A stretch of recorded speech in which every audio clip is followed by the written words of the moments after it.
ফোনে স্কোর দেখতে দেখতে দুবাই আন্তর্জাতিক স্টেডিয়ামে ঢুকছেন সাবেক বাংলাদেশি অধিনায়ক তামিম ইকবাল। হঠাৎ মাথায় হাত দিয়ে দাঁড়িয়ে গেলেন। কেন, সেটিও বলে দেওয়া যাক।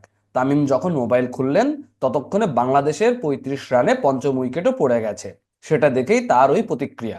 আর একটা ঘটনা, নবম ওভারে পরপর 2 বলে তানজিদ তামিম আর মুশফিকুর রহিমকে আউট করে দিয়েছেন অক্ষর প্যাটেল। এর একটু পর প্রেস বক্সের নিচে গিয়ে দুবাই প্রবাসী বাংলাদেশি পরিচ্ছন্নতা কর্মীর কথোপকথন শোনা গেল। বাংলাদেশের ব্যাটিং নিয়ে তাদের বিশেষজ্ঞ মতামত হুবহু তুলে না ধরাই ভালো, শুধু সারমর্মটা বলা যাক। তারা দুজনেই একমত যে বাংলাদেশের এই ব্যাটসম্যানদের ক্রিকেট খেলা বাদ দিয়ে অন্য কোনো কাজ খুঁজে নেওয়া উচিত। সম্ভাব্য বিকল্প একটি পেশার কথাও তারা নিজেদের মধ্যে বলা বলি করলেন। সঙ্গত কারণে সেটিও উজ্জ্ব রাখা হলো।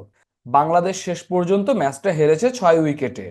তানজিদ সাকিবকে পুল শটে ছক্কা মেরে 21 বল বাকি থাকতে জয়ের আনুষ্ঠানিকতা সেরেছেন লোকেশ রাহুল। সেঞ্চুরিতে দলের জয় সহজ করে তোলা শুভমান গিল ছিলেন অপরাজিত 101 রানে। তাসকিন আহমেদের বলে রোহিত শর্মার উইকেটে 69 রানের উদ্বোধনী জুটি ভাঙলেও আরেক ওপেনার ফিরেছেন ম্যাচ শেষ করে 144 রানে চতুর্থ উইকেট পড়ার পর। 87 রানের অবিচ্ছিন্ন জুটি গিল এবং রাহুলের। শুরুতে বাংলাদেশের ব্যাটিং নিয়ে যে দুটি প্রতিক্রিয়ার কথা বলা হলো, সেগুলো হয়তো পরে কিছুটা সান্ত্বনা খুঁজে নিয়েছে তাহিদ হৃদয়ের লড়াকু সেঞ্চুরি আর তাকে সঙ্গ দেওয়া জাকের আলীর 68 রান থেকে। নবম ওভারে 35 রানে 5 উইকেট পড়ার পর ষষ্ঠ উইকেটে নবম ওভার থেকে 43তম ওভার পর্যন্ত খেলে 154 রানের জুটি। চ্যাম্পিয়ন্স ট্রফিতে যা ষষ্ঠ উইকেট জুটিতে এটিই সর্বোচ্চ জুটি। তবে এই জুটির পেছনে আছে সংগ্রামের এক গল্প। ব্যক্তিগত 86 রানের সময় পায়ের মাংসপেশিতে টান পড়ায় মাটিতে লুটিয়ে পড়েন তাহিদ হৃদয়। কখনো ব্যথায়, কখনো ভারসাম্য হারিয়ে এরপর পড়েছেন আরো 3 বার, যার দুবারই 90 পার হয়ে। ক্যারিয়ারের প্রথম সেঞ্চুরির ইনিংসটাকে হৃদয় তবু খুঁড়িয়ে খুঁড়িয়ে নিয়ে যান শেষ ওভার পর্যন্ত। 114 বলে সেঞ্চুরি করার পর 118তম বলে হৃদয় ওই 100 রানেই আউট হন হর্ষিত রানার করা শেষ ওভারের চতুর্থ বলে। শেষ পর্যন্ত ওই সেঞ্চুরি শুধু একটু মানই বাঁচাতে পেরেছে বাংলাদেশের।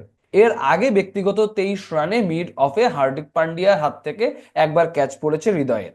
উইকেটে এসে প্রথম বলে জীবন পেয়েছিলেন জাকেরও। পরপর 2 বলে তানজিদ ও মুশফিককে ফেরানো অক্ষর প্যাটেলের হ্যাট্রিক বলে স্লিপে ক্যাচ ফেলে দেন ভারতের অধিনায়ক রোহিত শর্মা। এবারে চ্যাম্পিয়ন্স ট্রফিতে বাংলাদেশ এসেছে চ্যাম্পিয়ন হওয়ার ঘোষণা দিয়ে। ম্যাচ শুরুর আগের দিন অধিনায়ক নাজমুল হোসেন শান্ত এমন আশাও প্রকাশ করেছিলেন, দুবাইয়ে ভারতের বিপক্ষে বড় কিছু ঘটিয়ে দিতে পারলে ঘোষণা বাস্তবায়নে বড় একটা পদক্ষেপ দিয়ে ফেলবে বাংলাদেশ। রাওয়ালপিন্ডির পরের দুটি ম্যাচে সেটি যোগাবে বাড়তি আত্মবিশ্বাস। তবে বড় লক্ষ্যের ভারতের ম্যাচে ব্যাটিং এর শুরুটা ওরকম ভয়ঙ্কর হতে দেখার পর ভবিষ্যতের জন্য আশাবাদী হওয়া কিছুটা মুশকিল। বাংলাদেশের ইনিংসে এক মোহাম্মদ শামিই ধাক্কা দিয়েছেন 5 বার। 2023 সালের নভেম্বরের পর থেকে আন্তর্জাতিক ক্রিকেটের বাইরে ছিলেন এই ভারতীয় পেসার। ফিরে এসে মাত্র তৃতীয় ম্যাচেই 5 উইকেট। প্রথম আঘাত ইনিংসের প্রথম ওভারের শেষ বলে ড্রাইভ করতে গিয়ে কাট বিহাইন্ড ওপেনার সৌম্য সরকার। রানার করা পরের ওভারে অধিনায়ক নাজমুলও নেই। শুরুর দিকে বাংলাদেশের ব্যাটিং বলতে ছিল ওপেনার তানজিদ হাসানের 25 বলে 25 রান। 4 বাউন্ডারির দুটি মেরেছেন শামির করা তৃতীয় ওভারে পরপর 2 বলে। অন্যদিকে উইকেট পড়তেই থাকলো। 23 রানে 3 উইকেট পড়ার পর যখন হৃদয় এসে উইকেট পড়া বাঁচালেন, তখন আবার তানজিদ তামিম নিজের উইকেটটি হারিয়ে বসলেন। তানজিদ তামিমের পরের বলেই কট বিহাইন্ড হন মুশফিকও। আধুনিক ক্রিকেটে ওয়ানডে জয়ের মূল শর্তই হলো বড় রান করো, না হয় রান তাড়া করতে শেখো। রানটাকে 300 পার করতে না পারলে বা 300-র কাছাকাছি নিতে না পারলে জয়ের স্বপ্ন দেখা বাড়াবাড়ি। খুঁড়িয়ে খুঁড়িয়ে করা কারো সেঞ্চুরিতে বীরত্ব মিশে থাকলেও দলকে সেটা জয়ের তিলক পরাতে পারে তখনই যখন অন্যদের ব্যাটেও রানের প্রবাহ থাকে। ভারতের বিপক্ষে বাংলাদেশের সেই জায়গাটাই মরুভূমির মতো হয়ে থাকলো। দেখা যাক পরবর্তী দুটি ম্যাচে বাংলাদেশ কেমন করে।